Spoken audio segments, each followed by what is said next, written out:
Saudações, família! Sejam todos muito bem-vindos, hermanos e hermanas. Vocês sabiam que, mesmo com o avanço das tecnologias e o poder das forças policiais, algumas figuras da máfia organizada continuam sendo uma pedra nos sapatos real e constante? Pois é, os chefes da máfia não desapareceram. Na verdade, eles estão mais astutos e, claro, mais insanos do que nunca.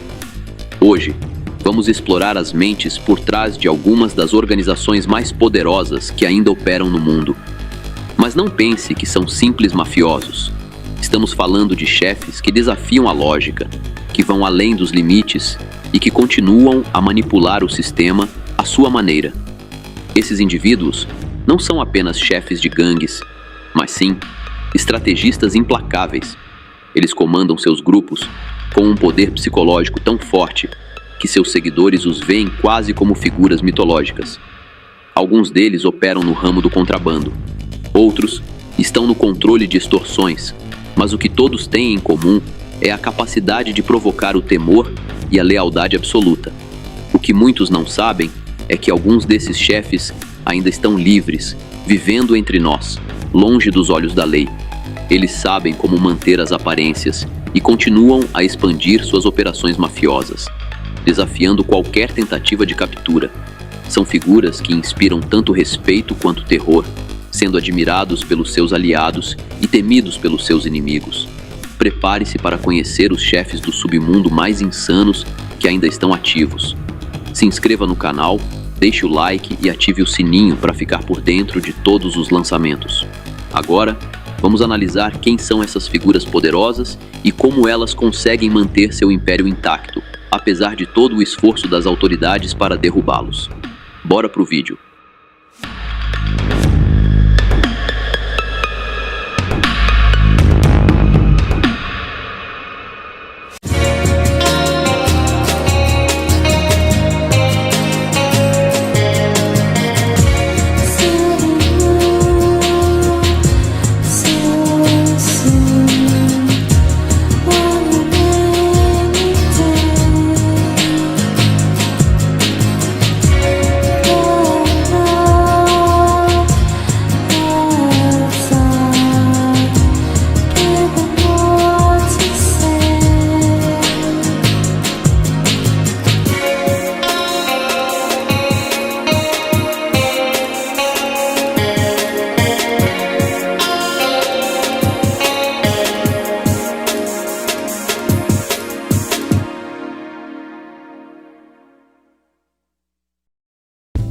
Michael Mancuso.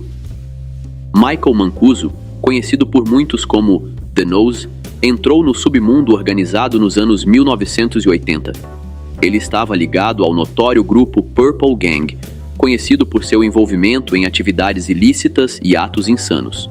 À medida que sua influência crescia dentro da Purple Gang, Mancuso começou a estabelecer conexões com membros das 5 famílias, as organizações mais poderosas do submundo de Nova York. Logo, a reputação de Mancuso chamou a atenção da liderança da família Bonanno, que enxergou potencial no jovem. Na época, a família Bonanno enfrentava um período de instabilidade interna e disputas de poder. A prisão e posterior colaboração do antigo líder, Joseph Massino, deixaram uma lacuna na estrutura da família, abrindo espaço para indivíduos ambiciosos, como Mancuso, subirem na hierarquia. Em fevereiro de 2006, Mancuso foi preso por seu envolvimento no caso de Randolph Pizzolo, um associado da família Bonanno. Apesar de seus problemas com a justiça, ele manteve sua influência no mundo da máfia organizada, mesmo estando atrás das grades. De forma surpreendente, sua prisão não impediu sua ascensão dentro da família Bonanno. Em junho de 2013, ainda cumprindo pena, Mancuso foi nomeado oficialmente como líder da família. Gerir a família Bonanno de dentro da prisão exigiu um equilíbrio delicado de poder e influência, algo que Mancuso alcançou por meio de seus aliados no Bronx e do subchefe Thomas Di Fiore. A seguir, veremos a história de outro líder cuja lealdade à sua família permaneceu inabalável ao longo dos anos. Domenico Cefalu. Depois que Domenico Cefalu migrou de Palermo para os Estados Unidos em busca de uma vida melhor, Não demorou muito para que ele se envolvesse com a família Gambino. Seu início na organização foi marcado por sua participação em operações de contrabando de substâncias ilícitas. Em março de 1982, Cefalu foi condenado por envolvimento em um esquema de contrabando de entorpecentes, ao lado de 10 outros homens, incluindo seu tio e primo. Apesar da condenação e de uma sentença de 6 anos, seus laços com a família Gambino permaneceram firmes. Após cumprir sua pena, Cefalu foi feito na família e começou a desempenhar um papel mais importante nas operações da família. Ele se tornou uma figura-chave na célula siciliana dentro da família Gambino, conhecida por seus laços estreitos com a máfia da Sicília. Em 1992, Cefalu foi convocado por um grande júri de Nova York para testemunhar em uma investigação, mas, fiel ao código de silêncio da máfia, recusou-se a cooperar. Isso resultou em uma sentença de 18 meses por desacato civil. Em 1996, ele foi novamente condenado, desta vez por desacato, recebendo uma pena de 33 meses de prisão. Em vez de prejudicar sua posição, essas condenações fortaleceram sua reputação como um membro leal e confiável da família Gambino. Por volta de 2005, sua dedicação foi recompensada com uma promoção ao cargo de subchefe, nomeado por Jack D'Amico, então chefe de rua e antigo aliado de John Gotti. Como subchefe, Cefalu era responsável por supervisionar a célula siciliana da família Gambino. Em fevereiro de 2008, ele foi acusado de conspiração e extorsão como parte da Operação Old Bridge, que investigava atividades da família Gambino. Cefalu aceitou um acordo e foi condenado a 2 anos de prisão. Em julho de 2011, Domenico Cefalu alcançou o ápice de sua carreira no submundo organizado, tornando-se o chefe oficial da família Gambino. A seguir, veremos a história de outro líder que também passou muitos de seus anos no poder atrás das grades. Liborio Bellomo. Liborio Bellomo iniciou sua trajetória na família mafiosa genovese em 1977, quando se tornou membro da gangue da Rua 116, liderada por Saverio Sammy Black Santora. No final dos anos 1980, Bellomo já havia ascendido ao posto de capo, supervisionando um grupo de soldados e associados no Bronx, Nova York. Os anos 1990 marcaram um ponto de virada em sua carreira. Após a acusação de Vincent Gigante em diversos casos, Liborio Bellomo foi identificado como chefe interino da família genovese, assumindo a liderança enquanto o Gigante enfrentava problemas legais. Com a expansão de sua influência, Bellomo também atraiu a atenção das autoridades federais. Em 1996, ele foi acusado sob a Lei Rico, incluindo alegações de envolvimento nas quedas dos mafiosos Ralph De Simone e Antônio De Lorenzo. Apesar da gravidade das acusações, seus advogados alegaram inocência. Em fevereiro de 1997, as acusações de quedas contra Bellomo foram retiradas por falta de provas. Em troca, ele aceitou um acordo judicial, admitindo culpa em casos de extorsão relacionados a um sindicato da construção civil e uma empresa de coleta de lixo. Bellomo foi condenado a 10 anos de prisão. Em julho de 2001, Bellomo enfrentou novas acusações, desta vez por lavagem de dinheiro. Ele novamente optou por um acordo, admitindo culpa em acusações menores, o que resultou na extensão de sua pena e adiou sua libertação para fevereiro de 2006. Pouco antes disso, ele e mais de 30 membros da família genovese foram acusados de novos delitos de extorsão. Especificamente, Bellomo foi acusado de ordenar a eliminação de Ralph Coppola, capitão interino de sua equipe e um aliado próximo, em 1998. A falta de provas concretas ligando Bellomo a essa queda levou o governo a oferecer outro acordo em 2007. Ele aceitou, resultando em mais um ano de prisão, além dos 4 inicialmente propostos. Em 1º de dezembro de 2008, Liborio Barney Bellomo foi libertado. Assim como Bellomo, o próximo líder conseguiu manter o controle de sua organização mesmo enquanto estava atrás das grades. Victor Amuso. Vic Amuso começou sua trajetória no submundo organizado no final da década de 1940, quando conheceu Anthony Corallo, uma figura poderosa na família mafiosa Galliano, que mais tarde evoluiria para a família Lucchese. Sob a tutela de Corallo, Amuso iniciou sua carreira atuando como guarda-costas e motorista de Carmine Tramonte, outro mafioso influente. Nos anos 1960, a lealdade e a impiedade de Amuso chamaram a atenção de Joseph Crazy Joe Gallo, um notório sicário da família mafiosa Profaci. Ele se juntou às fileiras de Gallo como um aliado, mas sua aliança com Gallo foi curta. Após a eliminação de Gallo em 1972, Amuso decidiu desertar para a família Lucchese. Ele se alinhou com a equipe da Rua 19, liderada por Christopher Christie Furnari, um respeitado capo dentro da hierarquia da família. Esse movimento foi crucial para sua carreira, marcando sua ascensão de soldado raso a uma figura em ascensão nos Lucchese. Em 1986, após o julgamento da Comissão da Máfia, que resultou nas condenações de vários líderes das 5 famílias, o chefe dos Lucchese, Anthony Corallo, foi substituído. Vic Amuso assumiu o controle, consolidando seu poder no topo da organização. No entanto, em maio de 1990, Amuso foi indiciado no caso das janelas, uma investigação massiva contra as famílias da máfia. Para evitar a prisão, ele entrou em fuga, mas conseguiu manter o controle da família Lucchese, emitindo ordens enquanto permanecia escondido. Em julho de 1991, Amuso foi capturado pelo FBI em um shopping nos arredores de Scranton, Pensilvânia. Durante um julgamento separado por extorsão, ele foi condenado por 54 acusações, incluindo 9 quedas, e sentenciado à prisão perpétua em 1992. Mesmo encarcerado, a influência de Amuso na família Lucchese permaneceu firme. Ele continuou a planejar operações e a nomear chefes interinos para liderar a organização em seu nome. Assim como Amuso, o próximo chefe provou ser um verdadeiro mestre no jogo da enganação. Semyon Mogilevich. Nos anos 1980, enquanto a União Soviética se aproximava do colapso, Semyon Mogilevich enxergou uma oportunidade única.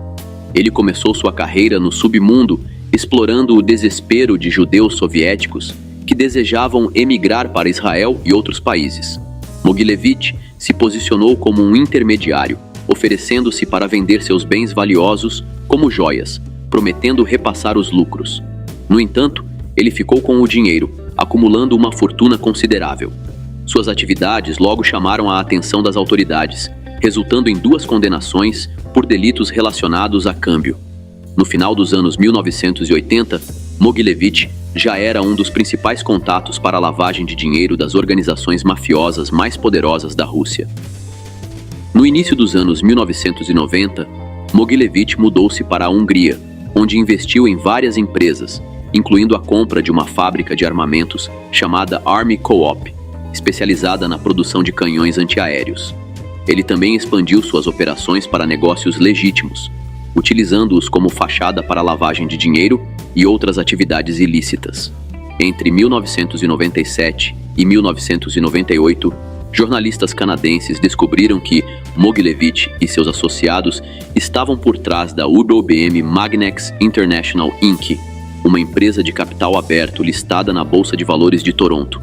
Avaliada em $1 bilhão, a empresa foi desmascarada como um esquema de lavagem de dinheiro e atividades ilícitas. Em maio de 1998, o FBI, juntamente com outras agências do governo dos Estados Unidos, invadiu a sede da UIBM em Newtown, Pensilvânia. Apesar das provas crescentes contra ele, Mogilevich mostrou-se um mestre da evasão. Em 2003, o FBI colocou Mogilevich em sua lista de procurados por seu papel na fraude contra investidores da IBM Magnex International, Inc. Em outubro de 2009, ele foi incluído na lista dos mais procurados do FBI.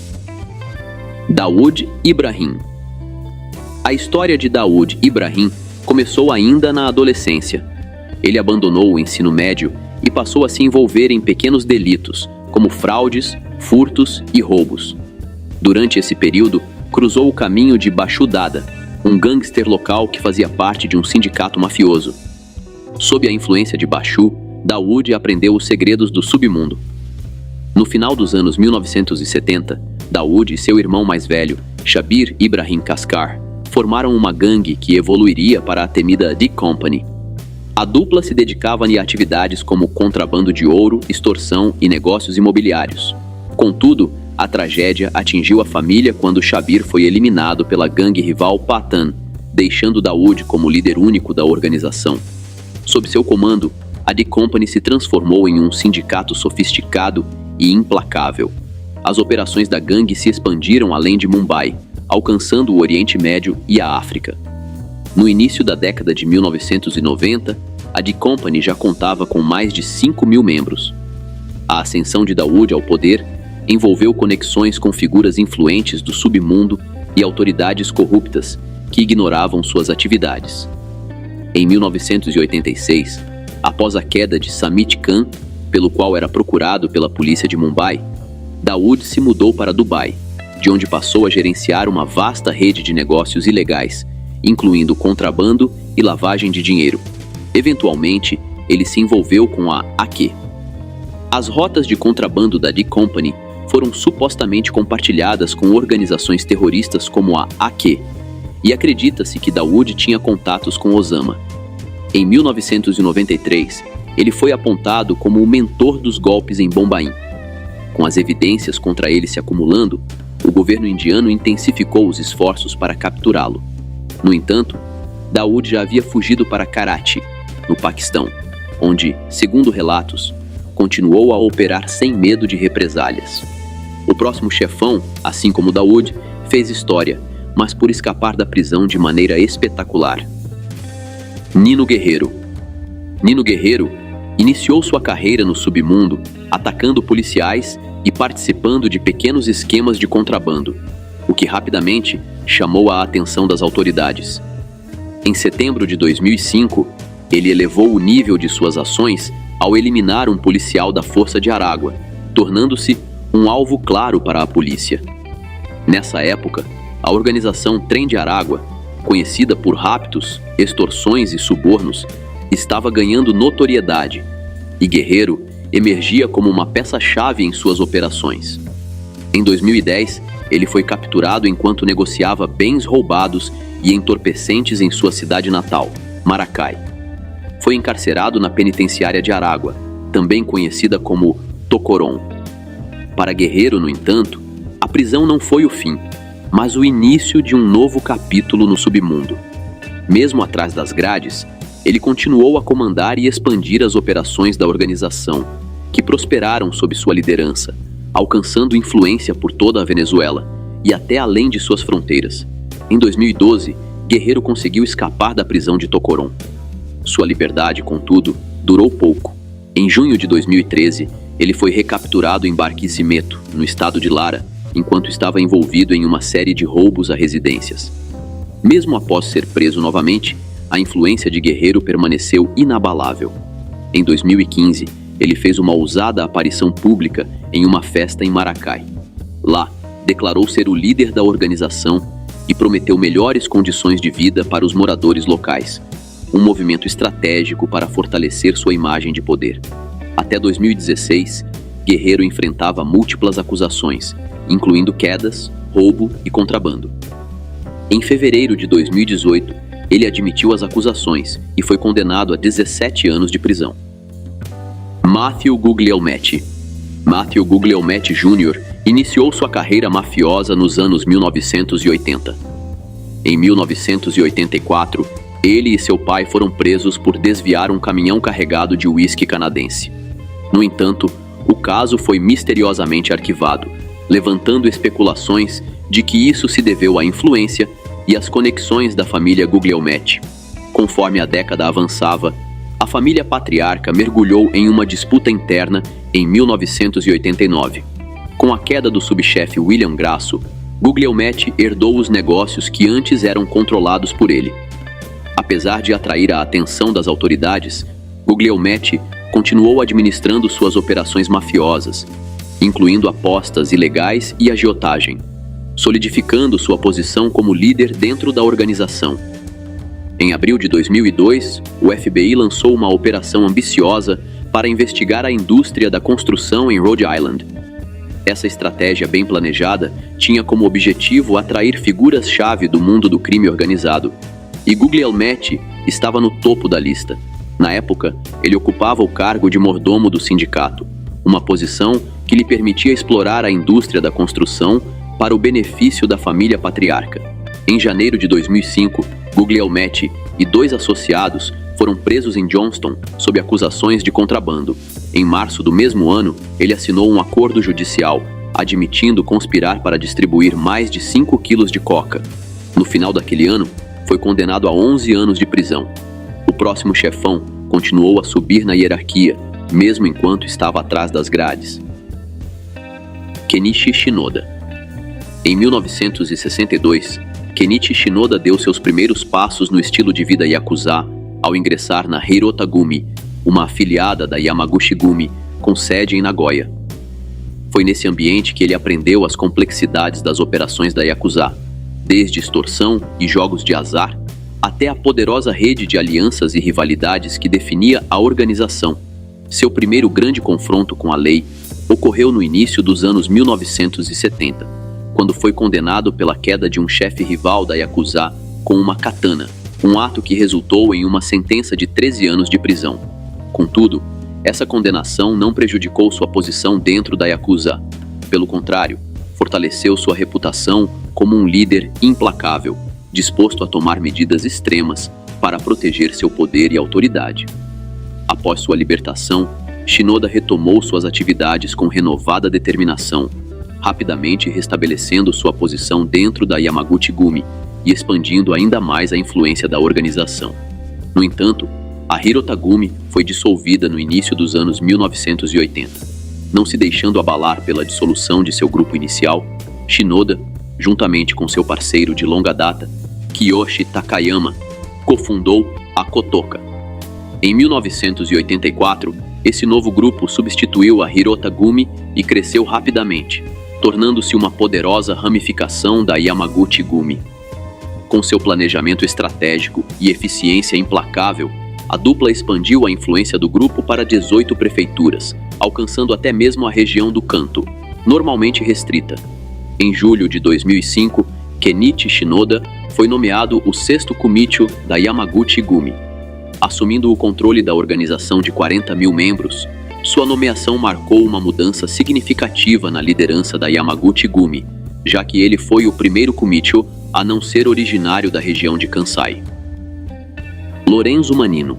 Lorenzo Manino iniciou sua carreira mafiosa contrabandeando entorpecentes com a família Gambino, e não demorou para que ele começasse a subir na hierarquia da organização. Em 1988, ele se envolveu em uma conspiração para eliminar Francesco Oliveri, um ato que o perseguiria por muitos anos. Sabe-se que Oliveri havia se tornado uma ameaça à família Gambino, e sua eliminação foi considerada necessária para proteger os interesses da família. A conspiração para acabar com Oliveri eventualmente chamou a atenção das autoridades, levando a um julgamento de alto perfil. Em 1993, Manino, juntamente com os co-réus John Gambino, Joseph Gambino e Matteo Romano, enfrentaram acusações relacionadas à queda e sua participação em uma organização mafiosa. Em 1994, Manino se declarou culpado das acusações de contrabando e conspiração para eliminar Francesco Oliveri, recebendo uma sentença de 15 anos de prisão. Após sua liberação da prisão em 2004, Manino retornou ao submundo organizado.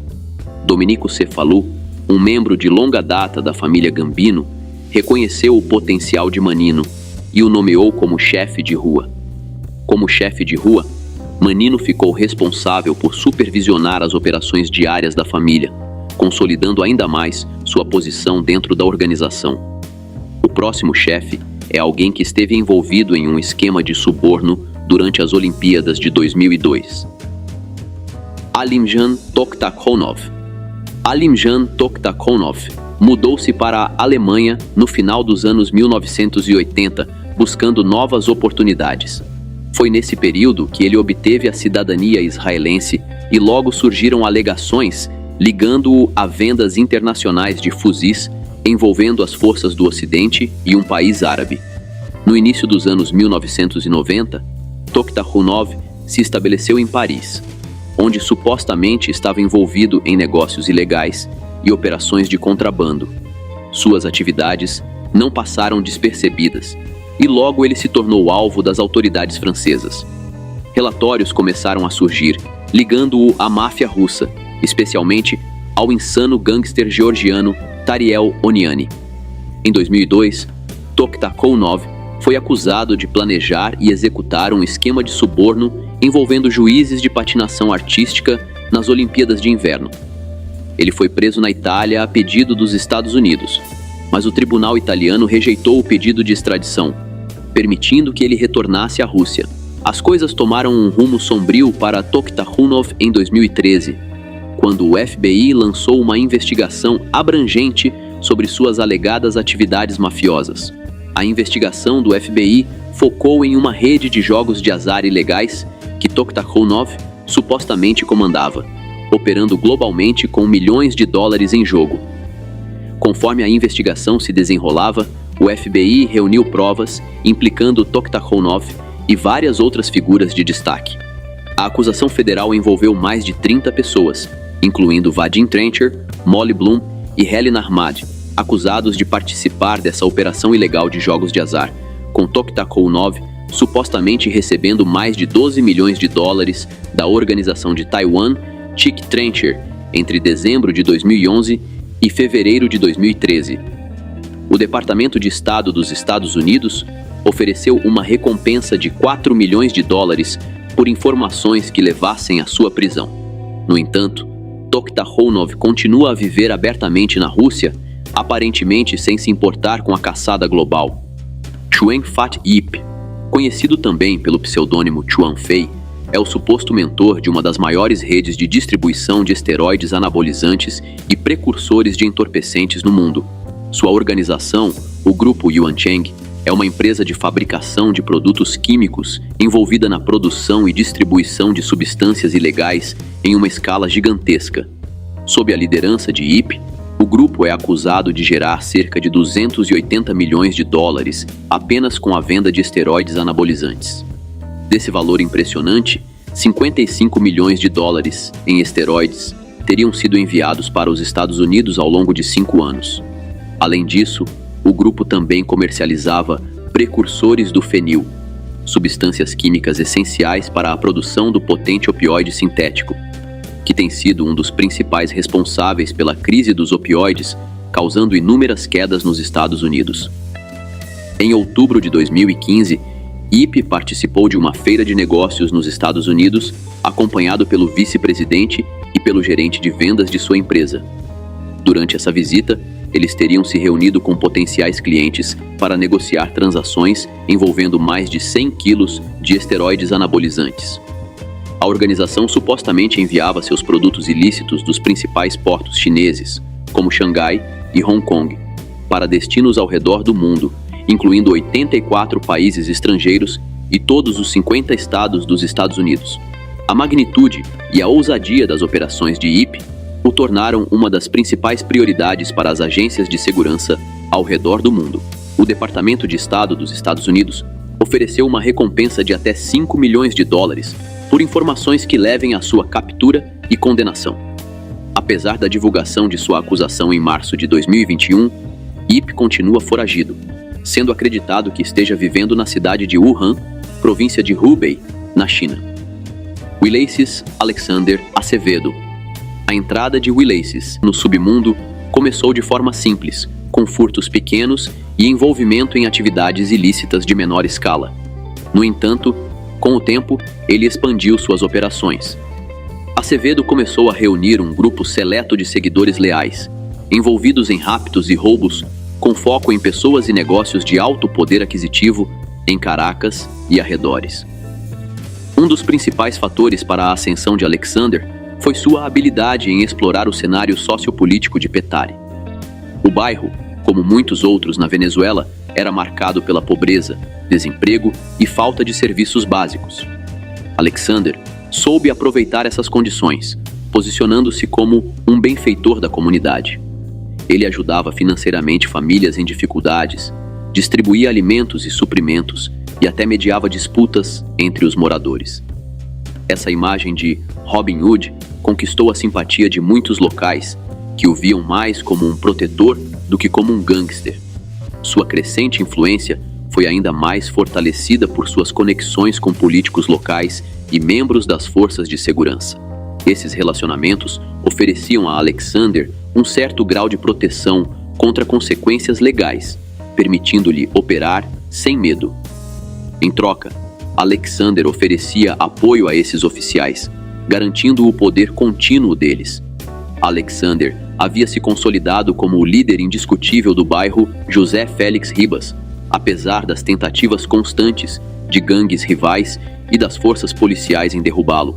Por fim, embora ainda sem desafios, o poder e a influência de Alexander cresciam a cada dia, enquanto os chefões continuavam suas operações ilegais, independentemente dos esforços do governo para acabar com o submundo organizado.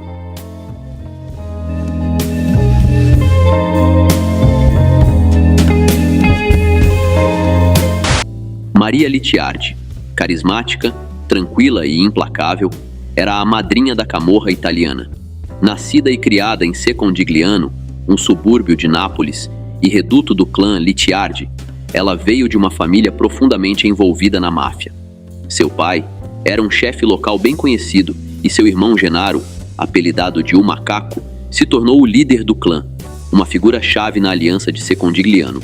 Gennaro caiu na prisão em 1994. O marido de Maria, Antônio Teghemier, também estava envolvido na camorra.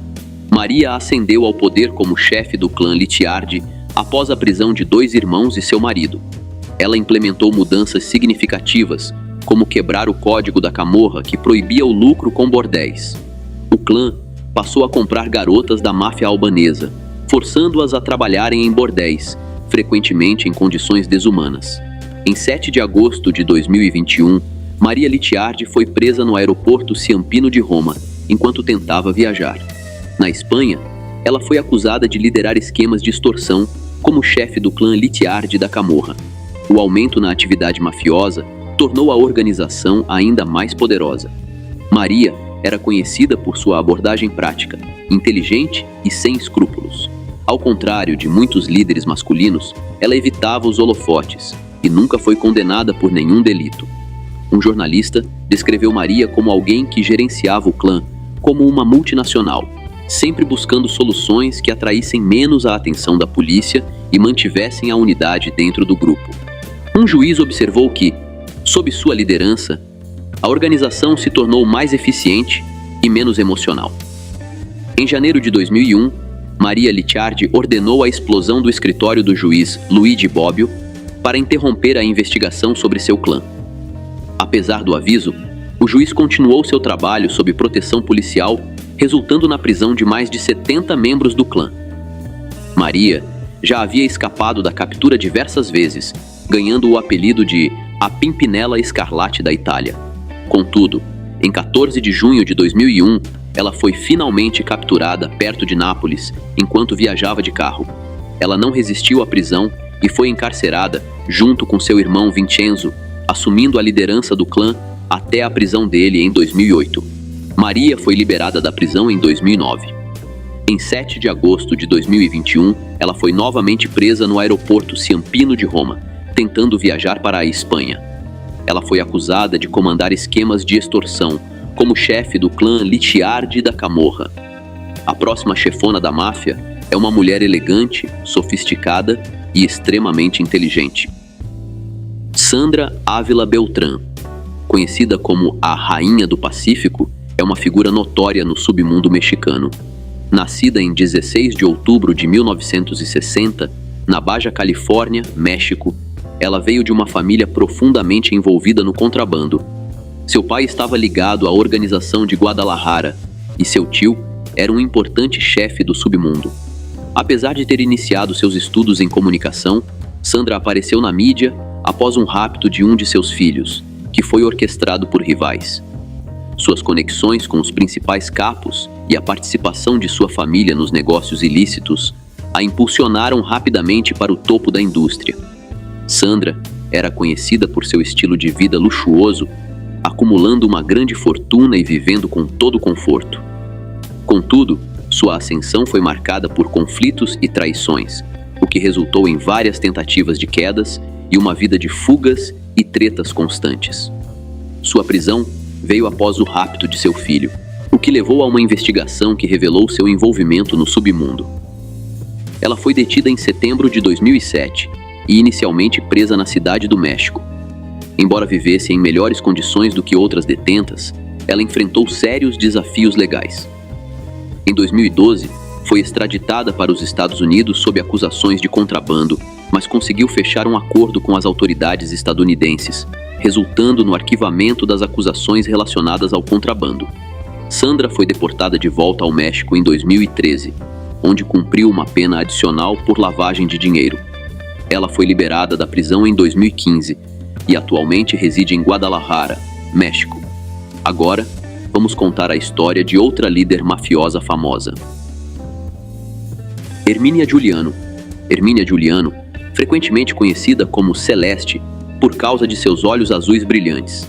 Foi uma figura proeminente na máfia organizada italiana, especialmente dentro do clã Giuliano da Camorra, em Nápoles. Sua influência no submundo durante as décadas de 1990 e 2000 foi significativa, pois ela desempenhou um papel crucial nas operações e na liderança de uma das organizações mais poderosas e influentes da região. Nascida na notória família Ermínia, com fortes raízes na Camorra, especialmente no bairro de Forcella, em Nápoles, Ermínia foi exposta desde cedo ao funcionamento do submundo. O clã Giuliano era conhecido por sua atuação em várias atividades mafiosas, como contrabando, extorsão e agiotagem. Crescendo em um ambiente como esse, era quase inevitável que Ermínia não se envolvesse profundamente nos negócios ilícitos da família. À medida que foi crescendo, o envolvimento de Ermínia nas atividades do clã se intensificou, especialmente após as prisões de vários membros masculinos do clã Giuliano. Com a prisão de muitos dos líderes masculinos, Ermínia assumiu um papel de liderança, gerenciando e coordenando efetivamente as operações do clã. Suas responsabilidades eram vastas, incluindo o gerenciamento das operações de contrabando, a administração de transações financeiras e a manutenção de alianças com outros clãs da Camorra. Suas habilidades organizacionais, inteligência e capacidade de comandar respeito dentro da organização fizeram dela uma figura essencial para o sucesso contínuo do clã. Sob sua liderança, o clã Giuliano continuou a prosperar e a manter sua influência em Nápoles. No entanto, sua proeminência no submundo também atraiu a atenção das agências de aplicação da lei italianas, no final dos anos 1990 e início dos anos 2000. Essas agências intensificaram seus esforços para desmantelar o clã Giuliano e outras organizações da Camorra. Ermínia Giuliano foi finalmente presa em 2000 durante uma grande operação contra a Camorra, enfrentando acusações relacionadas ao seu envolvimento nas atividades mafiosas do clã, incluindo contrabando. A próxima chefona da máfia em nossa lista é a Rainha de Sonora. Clara Helena Laborin, Archuleta. Uma rainha da beleza ou uma chefe fria e insana? Historicamente, as mulheres no mundo do contrabando ficavam em posições mais passivas, mas prisões e denúncias recentes de rainhas do submundo mostram uma mudança para posições mais ativas e poderosas. Uma dessas figuras é Clara Helena Laborin Archuleta, também conhecida como a Rainha de Sonora. Em 1997, Clara se aventurou na indústria da mídia, fundando uma empresa chamada ROTC Notícias e Espetáculos e lançando uma revista chamada Jeans, que publicou apenas 2 números antes de falir. Porém, sua vida tomou um rumo drástico quando ela se envolveu romanticamente com Héctor Beltrán Leiva, um dos principais líderes da organização Beltrán Leiva. Esse relacionamento a envolveu ainda mais profundamente no submundo organizado. Os irmãos Beltrán Leiva, Arturo, Héctor, Alfredo e Carlos eram primos de Joaquim o Bigode e originalmente faziam parte da Federação, uma poderosa aliança de várias organizações do submundo mexicano. Contudo, em 2009, os irmãos Beltrán Leiva se separaram da Federação e formaram sua própria organização. Essa divisão resultou em um conflito insano e contínuo com Sinaloa. Em 2008, Alfredo Beltrán Leiva foi preso pelas autoridades mexicanas. Em 2009, após a queda e prisão de líderes-chave como Arturo e Carlos Beltrán Leiva, Héctor Beltrán Leiva assumiu o controle da organização. Sua liderança terminou com sua prisão em 2014. Nesse ponto, Clara Helena Laborim assumiu um papel de liderança, um movimento significativo para uma mulher na época.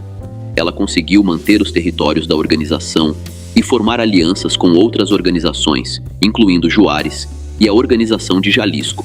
No entanto, em 2016, uma negociação fracassada resultou em um conflito com a Organização Independente de Acapulco, transformando Acapulco em uma das cidades mais sinistras do México. Em 15 de setembro de 2016, ela foi presa em Hermosillo com 2 quilos de coca e equipamentos bélicos. Marisa Merico. Nascida em Blackpool, na Inglaterra, em 1967, Marisa foi atraída para o submundo organizado através de sua família. Seu pai, Emílio Di Giovanni, era um notório contrabandista e sicário para a máfia, enquanto sua avó era uma poderosa chefona do submundo na máfia de Nápoles, uma influente organização italiana. Na década de 1980, Marisa casou-se com Bruno Merico, um membro de alto escalão da máfia. Juntos, estavam profundamente envolvidos nas atividades mafiosas ao seu redor, incluindo contrabando de entorpecentes e lavagem de dinheiro. Apesar dos perigos, Marisa permaneceu leal ao marido e à vida que levavam, mesmo quando isso os colocou no meio de disputas de gangues e negócios arriscados. Em 1993, a lei alcançou Marisa. Ela foi presa em uma dramática operação policial e condenada por lavagem de dinheiro. Foi sentenciada a quase 4 anos na prisão em Durham, onde cumpriu pena no infame High Wing, dividindo a cela com algumas das gangsters mais notórias do Reino Unido. Com o passar dos anos, Marisa se distanciou das atividades mafiosas de sua família e buscou construir uma nova vida para si mesma e seus filhos. Após sua liberação, Marisa estava determinada a deixar sua vida antiga para trás. Ela buscou um diploma em criminologia, focando em entender o próprio mundo do qual havia feito parte. Em 2016, a avó de Marisa faleceu, encerrando um capítulo de sua vida marcado por delitos e disputas. Marisa tomou a difícil decisão de visitá-la no leito final, refletindo sobre as complexas emoções e os laços que a haviam ligado ao legado mafioso de sua família. Hoje, Marisa leva uma vida tranquila em Lancashire. Agora, a próxima mulher na nossa lista é uma poderosa figura do submundo. Rafaela Daltério. Implacável, ambiciosa e poderosa, Rafaela Daltério se tornou uma das figuras mais temidas do submundo. Enquanto a Itália comemorava sua vitória na Copa do Mundo de 2006, uma história mais sombria se desenrolava em Nápoles. Um chefe mafioso foi dado de baixa, criando um vácuo de poder rapidamente preenchido por sua esposa, Rafaela. Rafaela cresceu em uma família profundamente enraizada no submundo. Seu pai era uma figura importante em um poderoso clã da Camorra, e desde jovem ela foi imersa nos códigos e condutas da máfia, onde lealdade e poder eram tudo. Na década de 1980, Rafaela casou-se com Nicola Pianesi, um membro em ascensão da Camorra. O que parecia ser uma aliança estratégica para fortalecer o poder de seus clãs, logo se tornaria um marco na história da máfia organizada. Apesar de manter um perfil discreto no início, a vida de Rafaela tomou um rumo dramático quando a Operação Spartacus, uma grande ofensiva policial no início dos anos 2000, mirou seu clã, resultando em inúmeras prisões, incluindo a de seu marido, Nicola. Com o marido fora de cena, ela assumiu o controle de diversas atividades mafiosas, incluindo contrabando e extorsão. Em 2007, seu reinado quase chegou ao fim, quando clãs rivais emboscaram seu comboio em um ataque bem coordenado. Apesar de ser alvejada por balas, Rafaela conseguiu se safar da tentativa de queda, ganhando o apelido de Misha, ou a Grande Gatinha, por sua resiliência. Após o ataque, ela intensificou seus esforços para manter e expandir seu poder. Ela supervisionava grandes redes de contrabando de entorpecentes por toda a Europa e diversificou as operações do clã para negócios legítimos, fazendo seu império mafioso prosperar. No entanto, em junho de 2012, uma gigantesca operação policial resultou na prisão de Rafaela, junto com 65 outros membros de seu clã. Agora, vamos conhecer outra forte líder mafiosa de Palermo. Maria Ângela de Trapani. Determinada, estratégica e resiliente, Maria Ângela se tornou uma das figuras mais imponentes da Cosa Nostra. Nascida em Palermo, no coração da Sicília, ela cresceu em um ambiente dominado pela máfia, onde rapidamente aprendeu os caminhos do submundo. Casou-se jovem com Salvino Madonia, e essa união foi tanto pessoal quanto estratégica, fortalecendo a rede mafiosa da família. Em 1992, Salvino Madonia foi preso e condenado à prisão perpétua, sob o regime severo 41, que restringe qualquer comunicação com o mundo externo. Diante desse desafio e da ausência do marido, Maria Ângela decidiu assumir a liderança. Ela rapidamente tomou o controle do clã, demonstrando habilidades excepcionais de liderança e mantendo as atividades da família, mesmo sob enormes pressões. Seu papel como chefe mafiosa se tornou mais claro em 2008, quando foi presa.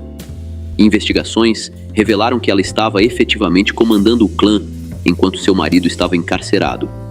Mesmo após a prisão, Maria Ângela conseguiu manter o controle sobre as operações da máfia, utilizando mensagens codificadas e intermediários de confiança para gerenciar as atividades mafiosas. Em 2017, uma grande operação policial resultou na prisão de 25 pessoas ligadas ao clã de Trapani, incluindo Maria Ângela. Apesar de várias prisões, ela permaneceu uma força imbatível dentro da máfia, resolvendo conflitos internos e fortalecendo alianças com outros clãs poderosos.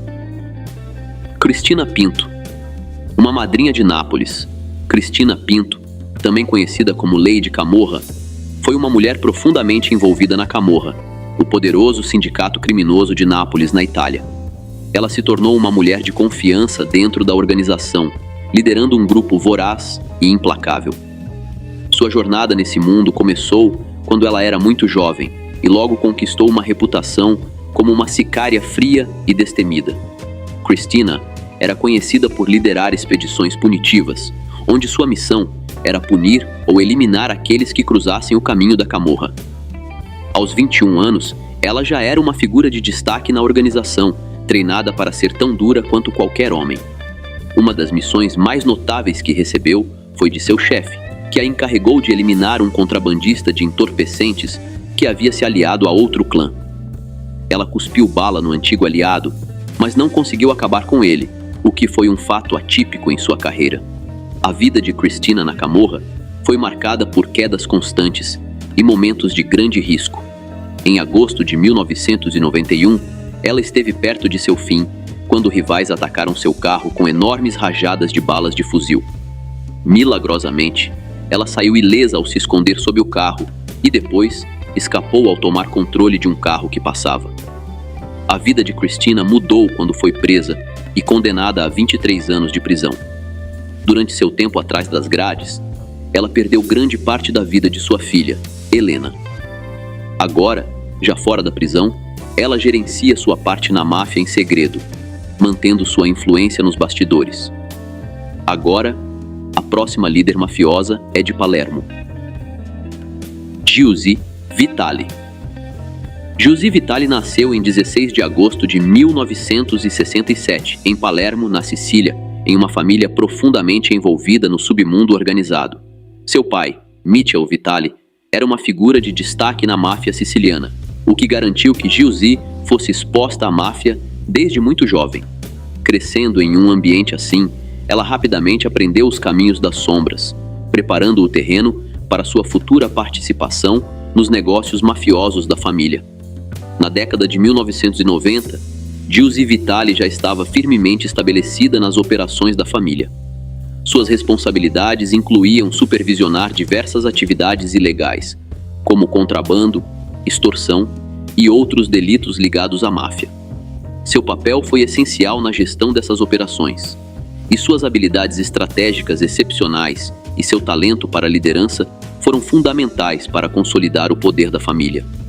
A maneira como Jiu Zi lidava com os assuntos da família permitiu que ela subisse rapidamente na hierarquia, tornando-se uma figura influente dentro da máfia. Para manter o controle, uma de suas principais táticas era o uso de força bruta. Ela orquestrou retaliações contra rivais e até mesmo contra membros da própria organização que agiam contra sua autoridade. Esses atos insanos não eram apenas uma forma de impor disciplina, mas também uma maneira de afirmar seu domínio e intimidar qualquer desafio à sua liderança. Essa abordagem implacável garantiu que sua posição dentro da máfia permanecesse segura e incontestada. Nos anos 2000 e 2010, a influência de Giuseppe Vitali continuou a crescer. Sua participação na gestão das operações da família se tornou ainda mais significativa, especialmente quando esteve envolvida em vários casos de grande destaque. Apesar da crescente competição e dos conflitos internos dentro do submundo mafioso, a liderança de Giuseppe a ajudou a manter um controle rígido sobre as atividades da família. No entanto, suas ações não passaram despercebidas pelas autoridades. Giuseppe enfrentou diversas prisões e batalhas legais ao longo de sua carreira. As acusações contra ela incluíam contrabando, extorsão e outros delitos graves. Mesmo com esses obstáculos, ela seguiu em frente com suas atividades como chefa da máfia. A influência de Giuseppe Vitali no submundo e seu papel nas operações da máfia continuam a ser significativos. E agora, vamos conhecer a próxima líder mafiosa que vem da Austrália. Renai Lawrence. Renai Lawrence nasceu em 8 de novembro de 1971, em Nova Gales do Sul, na Austrália. Cresceu em uma família de classe trabalhadora e, ao longo dos anos, se tornou uma figura conhecida no submundo australiano. Desde jovem, Lawrence enfrentou vários desafios e problemas legais, o que acabou a levando para as ruas. Sua carreira no submundo teve uma grande virada nos anos 1990, quando começou a se envolver com o contrabando de entorpecentes. Ela se envolveu profundamente no contrabando e na distribuição, o que solidificou sua reputação no submundo como membro do grupo conhecido como Bali 9. Em 17 de abril de 2005, foi presa no aeroporto internacional Ngurah Rai, em Bali. A polícia indonésia encontrou quase 2,7 quilos de heroína presos ao seu corpo. Na mesma operação, vários outros membros do grupo foram presos, incluindo Chen Nguyen Sukumaran e Norman Chan. Outro suposto líder foi preso no aeroporto, mas não estava com entorpecentes. Lawrence acusou Chan de intimá-la caso ela não cooperasse e alegou que ele teria oferecido dinheiro, mas depois ela retratou essas declarações. A situação ficou ainda mais controversa com a alegação de que a Polícia Federal Australiana havia alertado as autoridades da Indonésia sobre o plano de contrabando. Isso gerou críticas de que a AFP não havia protegido adequadamente seus cidadãos. Quando o julgamento começou, em dezembro de 2005, Lawrence e outros membros do Bali 9 enfrentaram desafios legais. Ela admitiu seu envolvimento no contrabando, mas negou ser dona ou vendedora delas. Durante o julgamento, em janeiro de 2006, ela pediu clemência, justificando suas ações pelo medo de Chan. Em 13 de fevereiro de 2006, foi condenada à prisão perpétua. Mesmo com suas alegações de coerção, os juízes indonésios não encontraram provas que sustentassem suas acusações. Na prisão, Renai tentou se dar de baixa 2 vezes e passou por alguns apuros. Ela também teve uma relação complicada com outras prisioneiras. Em abril de 2006, a Suprema Corte da Indonésia reduziu sua sentença para 20 anos de prisão. Em 21 de novembro de 2018, Lawrence foi finalmente liberada e deportada para a Austrália. Ao retornar ao seu país, ela continuou suas atividades no submundo organizado, assumindo seu papel como chefe de uma organização mafiosa. E agora, vamos conhecer a próxima chefona da nossa lista, que já pertenceu à organização de Sinaloa. Dolly Cifuentes Villa. Dolly Cifuentes nasceu em 14 de junho de 1964 em Medellín, Colômbia, e é uma contrabandista amplamente conhecida por sua conexão com a organização de Sinaloa, no México. Ela fazia parte do clã Cifuentes Villa, que esteve profundamente envolvido em delitos. Sua família teve um papel significativo no comércio ilícito, e seus irmãos foram figuras-chave nesse império. Francisco Cifuentes foi piloto de Pablo, o Patrão, e acumulou um patrimônio superior a 200 milhões de dólares. Antes de sua queda, Fernando Cifuentes tinha laços com Cali. Já Jorge Milton Cifuentes foi preso na Venezuela em 2012. Dolly se destacou no contrabando quando foi presa na Colômbia, em 2011, e posteriormente extraditada para os Estados Unidos em agosto de 2012. Em janeiro de 2014, foi condenada a 5 anos de prisão por conspiração para importar e fabricar coca. No entanto, devido a um acordo legal entre a Colômbia e os Estados Unidos, ela cumpriu apenas 2 anos na Colômbia e 3 anos nos Estados Unidos, sendo liberada em 2015 e retornando à Colômbia. Sua conexão com Jaime Alberto Uribe Vélez, irmão do ex-presidente colombiano Álvaro Uribe, trouxe ainda mais notoriedade a Dolly. O relacionamento romântico entre eles, que ocorreu antes da presidência de Álvaro Uribe, atraiu a atenção da mídia, especialmente por Jaime Uribe ter laços com Pablo. Jaime Uribe faleceu em 2001 e ele e Dolly tiveram 2 filhos, Ana Maria Uribe Cifuentes e Daniel Alberto Uribe Cifuentes. Apesar disso, Álvaro Uribe alegou publicamente desconhecer o caso, o que se tornou um aspecto significativo da história de Dolly. Sob a liderança do clã Cifuentes, o grupo contrabandeou mais de 30 toneladas de coca para Sinaloa, começando em 2007. Após sua prisão e extradição, Dolly enfrentou 5 acusações nos Estados Unidos. 4 dessas acusações foram retiradas e ela foi condenada por conspiração para importar e fabricar coca. Após sua liberação em 2015, Dolly voltou à Colômbia e retomou suas atividades obscuras. Agora, vamos até Filadélfia conhecer outra chefona do submundo, Thelma Wright. Rica e elegante, Thelma Wright, também conhecida como a Rainha da Filadélfia, tinha sonhos simples na juventude. Ela apenas queria se casar, ter 2 filhos, uma boa casa, coisas desse tipo.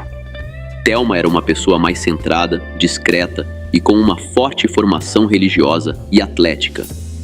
Ela não veio de um ambiente de pobreza, mas se sentia atraída pelo estilo de vida ostentoso dos gangsters que via em seu bairro. Em 1977, quando estava na casa dos 20 anos, Thelma conheceu seu futuro marido, um dos maiores distribuidores de heroína da cidade, com conexões com a Black Mafia, uma gangue implacável da Filadélfia, conhecida por ser muito ativa no contrabando. O casal teve um filho, Jack, em 1982. Mas a tragédia bateu à porta da família em agosto de 1986, quando Jack foi eliminado. Com a queda de seu marido, Thelma teve uma escolha: recomeçar uma vida reta e honesta ou assumir os negócios da família. Com o gosto pelo sucesso e a tentação do dinheiro fácil, ela começou a transportar coca e heroína entre Los Angeles e Filadélfia. Inicialmente, Thelma trabalhou com jogos de azar antes de se envolver diretamente com o contrabando. Ela era estratégica e inteligente, aprendendo a lucrar com entorpecentes, cortando e revendendo-os com altas margens de lucro. Embora andasse com seguranças, Thelma tinha conexões para garantir sua proteção. Ela expandiu suas operações de contrabando e até formou parceria com outros gangsters. Ela quase teve seu fim durante uma troca de balas em um clube, onde também viu seu parceiro ser preso. Thelma governava seu império com organização e um método sistemático, estabelecendo seu nome no submundo da Filadélfia. Agora, vamos falar sobre a próxima chefa da nossa lista, uma guatemalteca. Marlory Chacón Rossell, frequentemente chamada de Rainha do Sul, é uma empresária guatemalteca e uma das mais notórias chefas de máfia da América Central. Nascida na Guatemala, pouco se sabe sobre sua vida antes de se envolver no contrabando. No início dos anos 2000, ela entrou para o comércio ilícito e rapidamente ascendeu nas fileiras, devido ao seu faro para negócios e conexões com organizações poderosas. Ao contrário de muitas outras figuras do contrabando, Mallory era conhecida por manter um perfil discreto, o que ajudou a escapar da polícia por anos.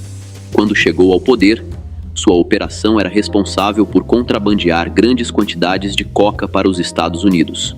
Ela usava seus negócios legítimos, incluindo uma cadeia de boutiques de luxo, para lavar o dinheiro de suas atividades obscuras. Sua influência era tão grande que ela se tornou uma figura-chave no comércio de entorpecentes em diversos países. Em 2012, Mallory foi presa pelas autoridades guatemaltecas durante uma grande operação na região. Em 2014, foi extraditada para os Estados Unidos, onde enfrentou diversas acusações. Seu julgamento revelou a magnitude de suas operações e suas conexões com outras figuras notórias do submundo. Em uma reviravolta surpreendente, Mallory cooperou com as autoridades, fornecendo informações valiosas sobre as entranhas de sua rede e as ligações entre as diferentes organizações. Essa cooperação resultou em uma sentença reduzida e, em 2015, ela foi condenada a 12 anos de prisão. Após sua liberação, Mallory retomou suas atividades na máfia, mantendo sua posição no submundo. Agora, a última chefona do submundo da nossa lista vem da Flórida. Charmaine Suzette Roman. Charmaine Suzette Roman, nascida em 4 de julho de 1971, na Jamaica, cresceu em um bairro difícil em Central Village, no distrito de St. Catherine Parish. Em busca de uma vida melhor, ela se mudou para os Estados Unidos, mas sua jornada tomou um rumo surpreendente. Roman se tornou a líder de um dos maiores esquemas de contrabando de erva do sul da Flórida, uma história que mistura delitos, luxos e uma vida dupla. Em sua vida em Flórida, Roman levava uma rotina de luxo, dirigindo um Land Rover, morando em um condomínio chique e apostando frequentemente. Ela parecia ser uma avó típica, rica e tranquila, cuidando de seu neto e aproveitando a vida. No entanto, por trás dessa imagem, havia uma realidade muito diferente. Secretamente, Roman gerenciava uma operação de contrabando no valor de milhões de dólares. As autoridades a monitoravam desde 2006, suspeitando de seu envolvimento no contrabando. Ela estava no comando das finanças da gangue, lavando milhões de dólares através do Wind Casino em Las Vegas, enquanto pagava uma fração dos impostos devidos. Roman também tinha o hábito de ganhar grandes prêmios em bilhetes de raspadinha, arrecadando $187 mil entre 2009 e 2012. Mas isso era apenas um passatempo. O verdadeiro dinheiro vinha de seus negócios ilícitos. Em setembro de 2013, após anos de vigilância, Roman foi presa durante uma operação policial chamada Operação Warehouse 13. As autoridades apreenderam mais de 1 tonelada de erva, $200 mil em dinheiro, 15 pistolas e vários carros. Por fim, ela foi de uma vida humilde para liderar um grande império do submundo, misturando uma vida aparentemente normal com uma realidade secreta e implacável.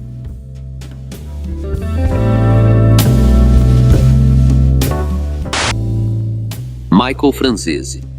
Se esse nome te soa familiar, então você sabe que ele nasceu em uma das famílias mais influentes da história do submundo organizado.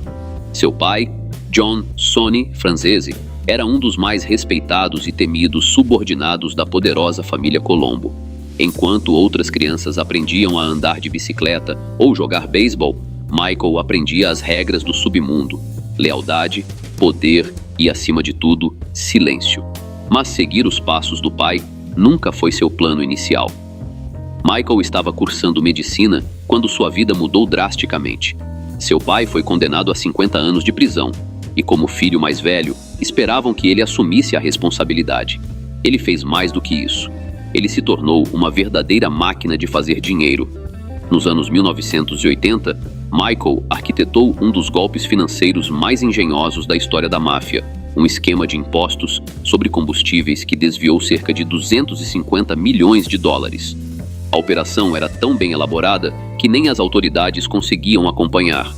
No auge de seu poder, Michael vivia no luxo: jatinhos particulares, mansões, carros esportivos. A revista Fortune chegou a classificá-lo como um dos mais ricos e influentes do meio. Mas nada dura para sempre. Em 1986, ele foi preso e condenado por extorsão e outros delitos financeiros. Foi atrás das grades que ele teve um momento de clareza. Tomou uma decisão praticamente impensável: deixar essa vida para trás. No mundo em que cresceu, isso significava assinar a própria sentença, e ele sabia que a qualquer momento poderia ser o fim. Mesmo assim, sobreviveu. Hoje, Michael é um palestrante motivacional, alertando os jovens sobre os perigos do submundo. Seu passado ainda o acompanha, mas, em vez de fugir dele, usa sua história para transformar vidas. Michael conseguiu escapar desse mundo, algo que nem todos conseguem. Giovanni Rina. Giovanni Rina cresceu em um mundo onde o medo governava tudo. Seu pai, Salvatore Rina, foi um dos chefes mais temidos da história da Sicília, responsável por uma onda de caos que marcou a máfia organizada. Giovanni foi criado nesse ambiente, onde o silêncio era a lei e a lealdade, um dever absoluto. O poder de seu pai o manteve protegido, mas também significava que não havia escapatória do destino que o aguardava. Ainda jovem, Giovanni já estava profundamente envolvido nos negócios da Cosa Nostra. Extorsão, intimidação, controle. Era tudo o que conhecia, tudo o que esperavam dele. Mas a justiça começou a se aproximar. Em 2002, ele foi preso e condenado por extorsão, sendo enviado para a prisão. Muitos, nessa situação, entregariam informações para salvar a própria pele, mas Giovanni não. Mesmo após a queda de seu pai, em 2017, ele se recusou a cooperar com as autoridades. Enquanto outros filhos de chefões se afastaram do legado de suas famílias, Giovanni seguiu o mesmo caminho. Mas, em 2018, esse caminho o levou de volta para trás das grades. Foi condenado a mais 8 anos de prisão por comandar um esquema de extorsão. Diferente de alguns que tentam escapar do passado, Giovanni nunca buscou outro caminho. Permaneceu leal ao mundo em que nasceu, mesmo que isso significasse perder a própria liberdade. A lealdade dentro dessas organizações é profunda, mas, às vezes, nem isso é suficiente para escapar de um destino inevitável. Basta perguntar ao próximo nome dessa lista, cuja vida terminou em meio a uma rajada de balas. Edgar Lopes. O sobrenome Guzmán carregava poder e influência no submundo, mas também trazia problemas. Edgar sabia disso melhor do que ninguém. Como filho de Joaquim o Bigode, que até então era um dos capos mais poderosos do mundo, ele cresceu rodeado de riqueza, luxúria e a constante perseguição de rivais espreitados nas sombras. Ao contrário de alguns herdeiros do submundo que abraçaram o negócio, Edgar não era conhecido por ser tão envolvido. Ele era jovem, ostentava um estilo de vida luxuoso e estava mais interessado em mulheres, carros de luxo e velocidade. Mas no mundo em que nasceu, não importava se ele queria ser um grande chefão ou não. Os inimigos não faziam perguntas. Em 8 de maio de 2008, a vida de Edgar terminou em uma chuva de balas. Ele tinha apenas 22 anos quando foi emboscado por rivais em um estacionamento de shopping em Culiacán. Mais de 500 balas foram disparadas, o deixando irreconhecível. Sua queda desencadeou uma disputa ainda mais insana. A organização de Sinaloa caiu para cima com tudo, e as disputas se espalharam pela região. Enquanto o caos tomava conta, sua família construiu um mausoléu para ele em Culiacán. Não era apenas um túmulo, mas um monumento. Ar-condicionado, piso de mármore, sistema de som e até Wi-Fi. Um último show de poder, mesmo após sua queda. Para Edgar, a vida no submundo não foi uma escolha, foi uma herança. E no final, isso lhe custou tudo. Enquanto o destino de Edgar foi selado pelas disputas do contrabando, a próxima pessoa dessa história fez uma escolha ainda mais arriscada, traindo sua própria família. Giovanna Galatolo. Família é tudo, até que deixa de ser. Giovanna Galatolo nasceu em uma das famílias mafiosas mais temidas da Sicília. Seu pai, Vincenzo Galatolo, era uma figura poderosa no clã Acquasanta, um nome que trazia tanto respeito quanto temor no submundo. Desde pequena, ela compreendeu as regras não ditas: lealdade acima de tudo e silêncio. Mas Giovanna enxergou a máfia pelo que realmente era: disputas, controle e uma vida onde ninguém era verdadeiramente livre. Por anos, ela observou os homens da sua família governarem através do medo, resolvendo disputas com balas e enriquecendo com a pobreza alheia. O ponto de ruptura chegou em 2016. Em vez de seguir o caminho que foi traçado para ela, ela fez o impensável. Abriu a boca. Seu testemunho contra sua própria família resultou em grandes prisões, abalando o clã Aquazanta de dentro para fora. Ela revelou segredos, crimes e a vasta rede de poder deles. Mas ao fazer isso, assinou sua própria sentença de morte. A máfia não perdoa a traição. Para continuar viva, Giovanna foi forçada a desaparecer. Ela entrou para o programa de proteção a testemunhas, deixando para trás tudo o que conhecia: seu nome, sua casa. Ao contrário de muitos filhos de mafiosos que herdam poder, Giovanna optou por destruir tudo. Em um mundo onde o silêncio era a lei, ela se tornou a voz que a quebrou. Quebrar a omertà mudou a história de Giovanna para sempre. Michael Corleone Blanco. A infância de Michael não foi como a de outras crianças. Não havia histórias para dormir, nem passeios escolares, nem jantares comuns em família. Em vez disso, havia reuniões até tarde da noite, conversas sussurradas sobre carregamentos e uma mãe que governava com medo. Sua mãe, Griselda Blanco, a viúva negra, foi uma das contrabandistas mais implacáveis da história, e Michael era seu filho. Crescendo, ele estava cercado por disputas e poder. Seus irmãos haviam sido derrubados um a um, alvos das insanas tretas do submundo. Ele sabia que era apenas uma questão de tempo até que sua hora chegasse. Enquanto isso, desempenhava seu papel, cuidando das operações financeiras de sua mãe, garantindo que o dinheiro fluísse enquanto ela permanecia intocável. Então, em 2012, o inevitável aconteceu. Blanco foi eliminada enquanto saía de um açougue no bairro Belém, em Medellín, por 2 sicários em uma motocicleta, o mesmo método que ela usava contra seus inimigos há anos. Foi o fechamento de um ciclo, o fim de uma era obscura. Para Michael, também foi um ponto de virada. Ele poderia seguir o mesmo caminho, sabendo como aquilo terminaria, ou poderia sair desse mundo. Ele escolheu a segunda opção. Criou a marca de roupas Pure Blanco, inspirada em sua mãe. A marca ainda carregava o peso do nome, mas, pela primeira vez, não estava manchada pela coca. Enquanto alguns herdeiros da máfia tentavam tirar proveito de seu passado, outros, como Michael, usaram a experiência para contar histórias. Susan Berman. Susan Berman viveu sua vida em histórias. Algumas que ela mesma escreveu, outras das quais tentou fugir.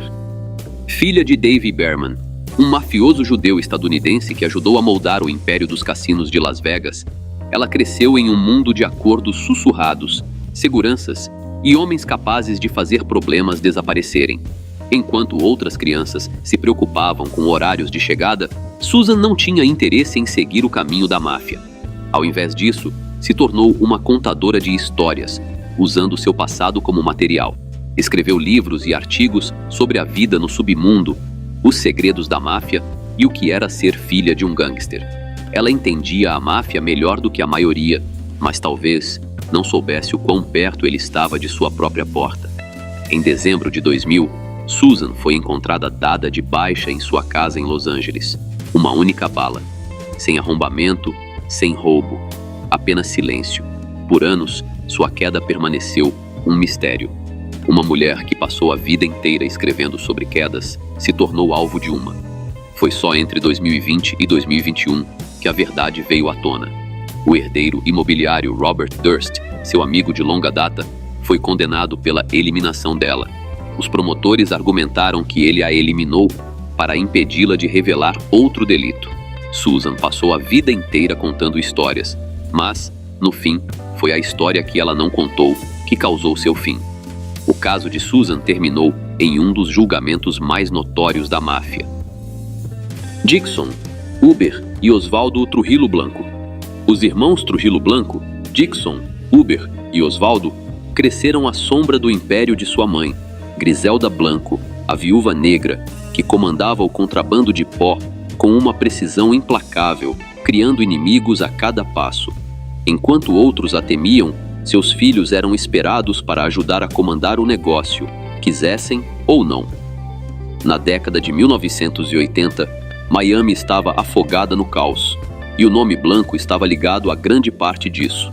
Os irmãos se tornaram parte da operação de sua mãe, movimentando pó, lavando dinheiro e mantendo o império dela intacto. Mas o poder no submundo nunca dura por muito tempo. A disputa de sua mãe contra rivais os tornou alvos, e era questão de tempo até que os corpos fossem derrubados. Osvaldo foi o primeiro a cair. Foi dado de baixa dentro de uma casa noturna na Colômbia, alvo do ciclo interminável de vinganças. Sua queda foi um aviso, mas não fez nada para impedir o que estava por vir. Dixon e Uber também foram eliminados na Colômbia no final dos anos 90, em circunstâncias misteriosas, provavelmente devido a antigas rixas. Um por um, os irmãos caíram, e o sobrenome deles se tornou mais uma maldição do que um escudo. Griselda construiu um império, mas não conseguiu manter seus próprios filhos vivos. A mesma insanidade que a tornou poderosa também destruiu sua família, provando que, no submundo, a queda é quase que garantida. Giuseppe Salvatore Salvo Rina. Giuseppe Salvatore Salvo Rina cresceu com um sobrenome que carregava poder e temor na Sicília. Filho de Totò Riina, um dos chefes mafiosos mais implacáveis da história, ele nunca teve uma infância normal. Seu pai controlava a Cosa Nostra com ferocidade, ordenando a queda de juízes, policiais e qualquer um que ousasse se opor a ele. E esse legado seguiu Salvo por toda parte. Quando se tornou adulto, as autoridades estavam de olho em cada movimento seu. Em 2002, foi preso e condenado por extorsão e lavagem de dinheiro, 2 atos profundamente ligados às operações mafiosas. As autoridades acreditavam que ele mantinha a influência de seu pai viva, mesmo depois de Totò Rina ser trancado na prisão. A prisão não apagou seu nome, e quando Salvo foi libertado, tentou reconstruir sua vida, mas de uma forma que não esperava. Em vez de desaparecer, Salvo tentou entrar para a política. Ele se candidatou a um cargo em Corleone, a cidade mais associada à máfia. Sua candidatura causou indignação. Muitos temiam que dar-lhe poder significasse dar à máfia uma nova chance de se reerguer. Sua campanha falhou, mas sua história não terminou aí. Em 2011, foi preso novamente, acusado de tentar restaurar a influência mafiosa. Se estava liderando o esforço ou era apenas um lembrete do passado, as autoridades se certificaram de que ele não teria a chance. Hoje, Salvo Rina ainda carrega um nome que já dominou a Sicília, mas o poder e o temor que ele um dia comandou desapareceram. O mundo de seu pai se foi, e não importa o que aconteça, não há como trazê-lo de volta. Serafim Ortiz. Serafim Ortiz cresceu em um mundo onde ficar invisível era a chave para a sobrevivência. Seu pai, Ismael, dominava essa arte, à frente da organização de Sinaloa por décadas, sem nunca ser capturado. Mas Serafim via as coisas de forma diferente. Ao contrário de seu pai, que operava nas sombras, ele vivia no centro das atenções, exibindo sua riqueza nas redes sociais e aproveitando os privilégios que seu sobrenome lhe proporcionava. Essa imprudência cobrou seu preço em 2013. Com apenas 23 anos, foi preso ao tentar atravessar a fronteira entre os Estados Unidos e o México. No Arizona, as autoridades o observavam há anos e seu estilo de vida ostentoso o tornou um alvo fácil. Quando pisou em solo estadunidense, eles estavam esperando. Enfrentando graves acusações de contrabando, Serafim não perdeu tempo tentando lutar contra o caso. Em vez disso, se declarou culpado, possivelmente esperando por uma redução de pena. Em 2018, foi condenado a 5 anos e meio de prisão, uma punição relativamente leve considerando seus delitos. Para um herdeiro do submundo, foi um erro humilhante. Seu pai passou a vida toda evitando ser capturado, enquanto Serafim caminhou diretamente para as mãos das autoridades. Porém, desde sua libertação, ele desapareceu dos olhos do público. Nenhuma prisão, nenhum avistamento, nenhum novo post nas redes sociais. Sua única aparição foi recentemente, durante uma audiência de seu pai nos Estados Unidos. Por fim, Muitos acreditam que ele aprendeu a lição de que as figuras mais poderosas do submundo são aquelas que ninguém vê chegando.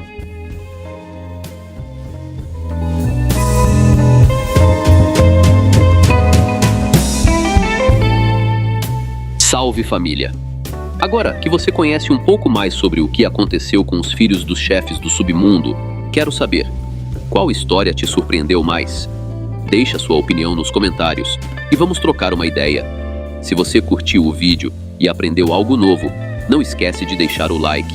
Isso ajuda a gente a continuar trazendo mais conteúdos interessantes como esse para você. E se você ainda não é inscrito no canal, o que está esperando? Se inscreve agora e ativa o sino para não perder nenhum vídeo, porque aqui você sempre vai encontrar histórias incríveis e curiosidades sobre o lado obscuro da lei, das grandes figuras e do que rola nos bastidores.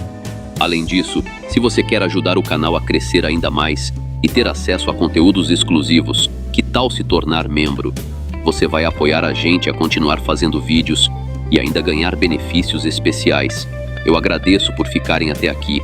Fiquem ligados, porque a próxima história vai te deixar ainda mais surpreso. Até a próxima!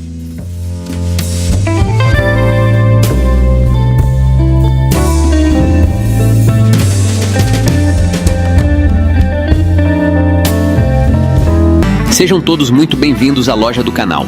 Vocês amam séries e filmes que marcaram suas vidas? Agora é hora de levar seus ícones favoritos para onde você for. Na loja do canal, temos as melhores capas personalizadas para celulares, com designs exclusivos dos maiores sucessos do cinema e das séries. Quer o clássico terno preto de um mafioso icônico? A imagem que te marcou no filme? Ou o rosto marcante daquele personagem inesquecível? Aqui você encontra tudo isso e muito mais. Capas feitas com qualidade premium, alta definição de imagem e materiais resistentes para proteger seu celular com muito estilo. Entregamos em todo o Brasil, com frete rápido e pagamento fácil, porque seu celular merece ser único, assim como você. Acesse agora mesmo e conheça todos os nossos modelos. O site está nos comentários fixados. Aqui deixamos seu celular com a cara das suas histórias favoritas. Transforme sua paixão em proteção. Salve família! Se você acompanha e gosta do meu trabalho, eu preciso muito da ajuda de vocês. Dá um pulo lá no Apoia-se e se torne um de nossos investigadores daqui do canal. Valeu família!